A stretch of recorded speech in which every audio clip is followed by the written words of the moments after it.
राष्ट्रपतिमा एकीकृत समाजवादीका औपचारिक दावी, माधव वा झलनाथ मध्ये एकलाई अगाडि सार्ने तयारी, प्रधानमन्त्रीसँग कांग्रेस नेताको निर्णायक छलफल। राष्ट्रपतिमा विदेशीको अनावश्यक चासोबारे संसदमा उठ्यो प्रश्न, विदेशीका भेटघाट नियमनको माग, बदनियतले काम गर्ने लघुवित्तलाई कारवाही गर्न गगन थापाको आग्रह। प्रतिनिधि सभामा सम्पत्ति शुद्धिकरण सम्बन्धी विधेयकको शब्दावलीमै सांसदको आपत्ति, सरकारको फास्ट ट्र्याक नीति र कार्यान्वयनबारे उठ्यो प्रश्न। चालू आर्थिक वर्षको 7 महिनामा नेपालमा 9 खर्ब रुपियाँ भन्दा बढीको आयात, 1 खर्बको पनि निर्यात नहुँदा व्यापार घाटा 8 खर्ब नाग्यो। र क्रिकेटर सन्दीप लामिछानेलाई युएई टुरमा लैजान राखेपमा क्यानको पत्राचार, विदेश जान पाउनुपर्ने माग गर्दै सन्दीप सर्वोच्चमा। छुटाउनै नहुने महत्वपूर्ण समाचारमा स्वागत छ। नेकपा एकीकृत समाजवादीले भावी राष्ट्रपतिमा औपचारिक दावी गरेको छ। पार्टीको बुधबार बसेको सचिवालय बैठकले राष्ट्रपति आफ्नो पार्टीलाई पार्न पहल कदमी अगाडि बढाउने निर्णय गरेको हो। बैठकमा पार्टी अध्यक्ष माधव कुमार नेपालले एमाले अध्यक्ष केपी शर्मा ओलीसँग भएको भेटबारे ब्रिफिङ गरेका थिए। बैठकले राष्ट्रपतिमा को व्यक्तिलाई अगाडि सार्ने भन्ने चाहिँ निर्णय भएको छैन। नेकपा एकीकृत समाजवादीका सम्मानित नेता झलनाथ खनाल पनि राष्ट्रपतिका आकांक्षी रहेका छन्। त्यसपछि नेकपा एमालेका अध्यक्ष केपी शर्मा ओलीले बालुवाटारमा प्रधानमन्त्री पुष्पकमल दाहाल प्रचण्डलाई भेटेका थिए। भेटमा ओलीले एमालेका सुभाष नेमाङ र नेकपा यसका माधव नेपाल मध्ये एकलाई राष्ट्रपति बनाउन प्रस्ताव गरेको बताइएको छ। ओलीले माधवलाई पनि विकल्पमा अगाडि सारेपछि प्रचण्ड अप्ठ्यारोमा परेका छन्। उनले कांग्रेसको राष्ट्रपतिमा दावी नछाड्ने भन्दै अन्य दलसँग पनि कुराकानी गर्नुपर्ने जवाफ दिएका थिए। यो सँगै नेपाली कांग्रेसका नेता पनि अन्तिम दौडधूपमा जुटेका छन्। राष्ट्रपतिको विषयमा निर्णायक वार्ता गर्न नेपाली कांग्रेसका नेताहरू प्रधानमन्त्री निवास बालुवाटार पुगेका थिए। कांग्रेस सभापति शेरबहादुर देउवा, उपसभापति पूर्णबहादुर खड्का, वरिष्ठ नेता रामचन्द्र पौडेल, महामन्त्री गगन थापा सहित नेताहरू बालुवाटार पुगेका हुन्। यसअघि प्रचण्डले माओवादीका नेतासँग छलफल गरेका थिए। थप रणनीति बनाउनको लागि नेपाली कांग्रेसले बिहिबारका लागि कार्य सम्पादन समितिको बैठक बोलाएको छ। त्यस्तै राष्ट्रपतिको निर्वाचनको रणनीति बनाउन राप्रपाले पनि शुक्रबार कार्य सम्पादन समितिको बैठक बोलाएको छ। नेपालको राष्ट्रपति निर्वाचनमा विदेशीले हस्तक्षेप गरेको निष्कर्ष सहित सांसदहरूले आपत्ति जनाएका छन्। नेकपा एमालेका सांसद रघुजी पन्तले नेपालको राष्ट्रपतिको नाम विदेशीको ट्विटरमा हेर्नुपर्ने हो भन्दै प्रश्न गरेका हुन्। केही दिन अघि भारतका कूटनीतिज्ञ सुखदेव मुनिले सामाजिक सञ्जाल ट्विटर मार्फत नेपालका सम्भावित राष्ट्रपति भन्दै 4 जनाको नाम सार्वजनिक गरेको विषयलाई लिएर पन्तले सो प्रश्न गरेका हुन्। प्रतिनिधि सभाको विशेष समयमा बोल्दै सांसद पन्तले गत हप्ता भारतीय विदेश सचिव विनय मोहन क्वात्राको नेपाल भ्रमण हुँदा भएको भेटलाई पनि आपत्ति जनाएका छन्। नेपाली कांग्रेसका सांसद गगन कुमार थापाले बदनियतले काम गर्ने लघुवित्त संस्थालाई कारवाही गर्न माग गरेका छन्। प्रतिनिधि सभा बैठकमा बोल्दै थापाले लघुवित्तका कारण कयौं गरीब जनता माथि उठ्न नसक्ने गरी थला परेको टिप्पणी गरेका छन्। त्यस्तै नागरिक उन्मुक्ति पार्टीले लाल आयोगको प्रतिवेदनबारे प्रधानमन्त्री पुष्पकमल दाहाल प्रचण्डको धारणा माग गरेको छ। पार्टीका सांसद गंगाराम थारूले आफूहरूले लाल आयोगको प्रतिवेदन सार्वजनिक गर्न पटक पटक भनिरहे पनि धारणा नआएको बताए। त्यस्तै राष्ट्रिय प्रजातन्त्र पार्टी राप्रपाका सांसद धवल शमशेर राणाले देशमै मल उत्पादन गर्नको लागि कारखानाको आवश्यकतामा जोड़ दिएका छन्। त्यसका लागि डीपीआर भएको जानकारी आफूले पाएको बताउँदै राणाले बजेट भाषण भन्दा अगावै टेन्डर प्रक्रिया अगाडि बढाउन समेत माग गरे।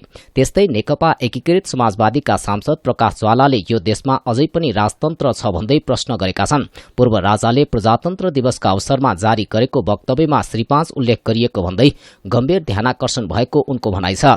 संविधानमाथि प्रहार गर्ने र अहिलेको व्यवस्थाका विरुद्धमा तथा जनताको बलिदानबाट प्राप्त संघीय लोकतान्त्रिक गणतन्त्रमाथि चुनौती दिने गरी भएका वक्तव्यबाजीप्रति उनले आपत्ति जनाए। प्रतिनिधि सभाको बुधबारको बैठकमा सम्पत्ति शुद्धिकरण, मनी लाउन्ड्रिङ निवारण तथा व्यावसायिक वातावरण प्रवर्धन सम्बन्धी ऐनलाई संशोधन गर्ने विधेयक 2079 माथि सामान्य छलफल भएको छ।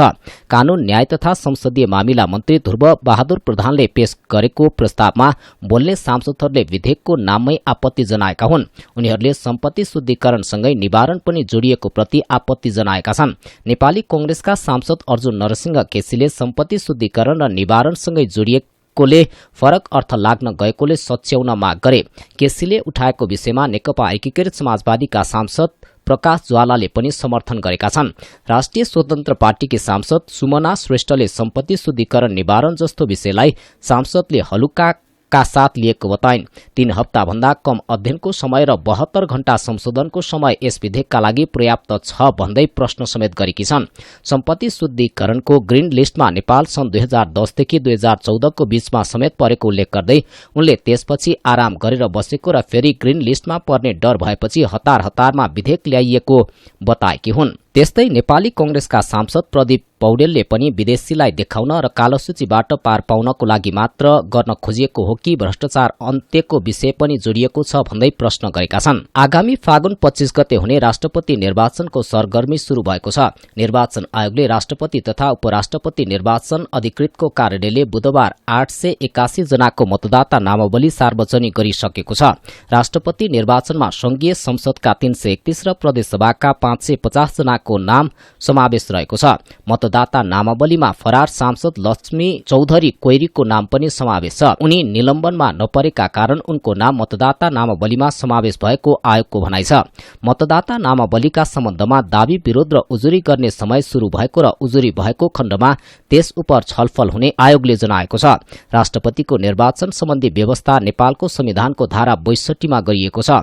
संविधानको उक्त धाराको उपधारा 2 मा कुनै प्रदेश सभाको निर्वाचन हुन नसकेको अवस्थामा पनि राष्ट्रपतिको निर्वाचन प्रयोजनका लागि निर्वाचक मण्डल गठनमा बाधा नहुने व्यवस्था गरिएको छ।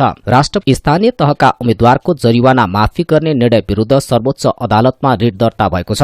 अधिवक्ता लोकेन्द्र ओलीले बुधबार राष्ट्रपति कार्यालयलाई विपक्षी बनाएर रिट दायर गरेका हुन्। गत फागुन 5 मा मन्त्री परिषदको सिफारिशमा राष्ट्रपति विद्यादेवी भण्डारीले स्थानीय तह सदस्य निर्वाचनका उम्मेद्वारलाई निर्वाचन आयोगले तोकेको जरिवाना मिनाहा गरेका थिए।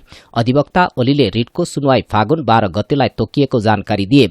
आयोगले गत वैशाख 30 मा भएको स्थानीय तह निर्वाचनमा खर्च विवरण नबुझाउने 1,23,650 जना उम्मेद्वारलाई 24 अर्ब 63 करोड़ 88 लाख रुपियाँ जरिवाना गर्ने निर्णय गरेको थियो। नेपाल प्रहरीका नायब महानिरीक्षक डीआईजी अशोक सिंहले राजीनामा दिएका छन्।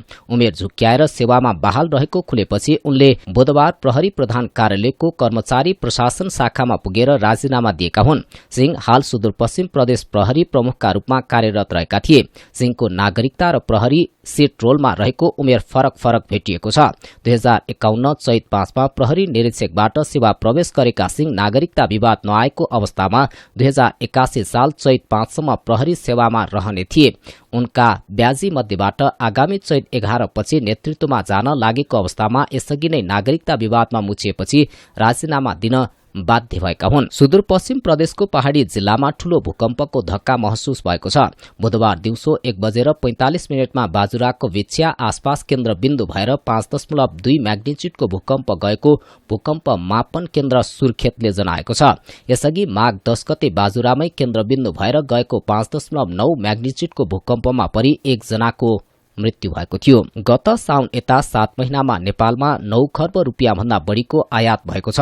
भन्सार विभागले सार्वजनिक गरेको आयात निर्यात तथ्याङ्क अनुसार चालू आर्थिक वर्षको 7 महिना साउनदेखि माघसम्म मुलुकबाट 9 खर्ब 19 अर्ब 16 करोड़ रुपियाँ वस्तु आयातका नाममा बाहिरिएको छ। यो अवधिमा वैदेशिक व्यापार घाटा 8 खर्ब रुपियाँ नागेको छ। यस आधारमा हेर्दा नेपालको पुँजी 1 महिनामै 1 खर्ब रुपियाँ भन्दा बढ़ीले बाहिरिएको देखिन्छ। गत वर्षको सोही अवधिमा नेपालले 10 खर्ब 15 अर्ब 80 करोड़ 84 लाख 25 हजार रुपियाँको व्यापार घाटा बेहोरेको नेपालले यो पटक घाटा साँगुरिएको छ। वैदेशिक व्यापार घाटामा गत आर्थिक वर्षको तुलनामा 18.71% ले कमी आएको हो। पछिल्लो 7 महिनामा 93 अर्ब 43 करोड़ रुपियाँ बराबरको मात्र मालवस्तु नेपालले निर्यात गरेको छ। यो पटक गत वर्षको तुलनामा 29% ले निर्यातमा कमी आएको हो। गत आर्थिक वर्षको 7 महिनामा 1 खर्ब 31 अर्ब 65 करोड़ बराबरको मालवस्तु निर्यात गरेको नेपालले यो वर्ष 29.03% ले कम निर्यात गरेको हो। विशेष गरी नेपालको धेरैजसो रकम पेट्रोलियम पदार्थ आयातमा विदेश जाने गरेको छ। त्यस्तै फलामजन्य सामग्री, खाद्यान्न, लत्ता कपड़ा, रक्सी लगायतका सामानहरू पनि धेरैजसो विदेशबाट आउने गरेका छन्। नेपालमा सबैभन्दा बढ़ी भारत तथा चीनबाट आयात हुने गरेको छ। र क्रिकेटर सन्दीप लामिछानेलाई यूएई टुरमा लैजान राष्ट्रिय खेलकुद परिषद राखेपमा पत्र पठाइएको छ। नेपाल क्रिकेट संघ क्यानका क्रिकेट म्यानेजर विनोद दासले आफूहरूले राखेपमा व्यक्तिगत रूपमा सँगै पत्रमा पनि सन्दीपलाई विदेश लैजाने कुरामा पहल गरिदिन आग्रह गर्दै पत्र पठाएको जानकारी दिए। नेपालले विश्वकप लीग 2 अन्तर्गत युएमा त्रिकोणात्मक सिरिज खेल्दैछ। त्यसैका लागि सन्दीपले विदेश जान पाउनुपर्ने मागसहित सर्वोच्चमा पनि निवेदन दिएका छन्। घरेलु टोली नेपालले त्रिकोणात्मक एक दिवसीय श्रृंखलामा क्लिन स्वीप गरेको छ। अन्तिम खेलमा च्याम्पियन स्कटल्याण्डलाई 2 विकेटले पराजित गरेसँगै नेपालले श्रृंखलाका 4वटै खेलहरू जितेर क्लिन स्वीप गरेको हो। नेपाललाई विश्वकपको ग्लोबल छनौटमा पुग्न बाँकी 8वटै खेल जित्नुपर्ने दबाव छ। नेपालले यो श्रृंखला लगत्तै युएमा घरेलु टिम र पपुवा न्युगिनी पीएनजीसँग अर्को श्रृंखला खेल्नेछ। त्यसपछि नेपालमै हुने अन्तिम श्रृंखलामा पीएनजी र युएसँगै त्रिवी क्रिकेट मैदानमा नेपालले खेल्नेछ। नेपाललाई एक दिवसीय मान्यता जोगाउन बाँकी 8 मध्ये 5 खेल जित्नै पर्ने दबाव छ। छुटाउनै नहुने महत्वपूर्ण समाचारको समय सकिएको छ। तपाईलाई हाम्रो सामग्री कस्तो लाग्छ कृपया प्रतिक्रिया दिन नभुल्नुहोला। साथै एक लाइक र सब्स्क्राइब गर्न नभुल्नुहोला। नमस्ते।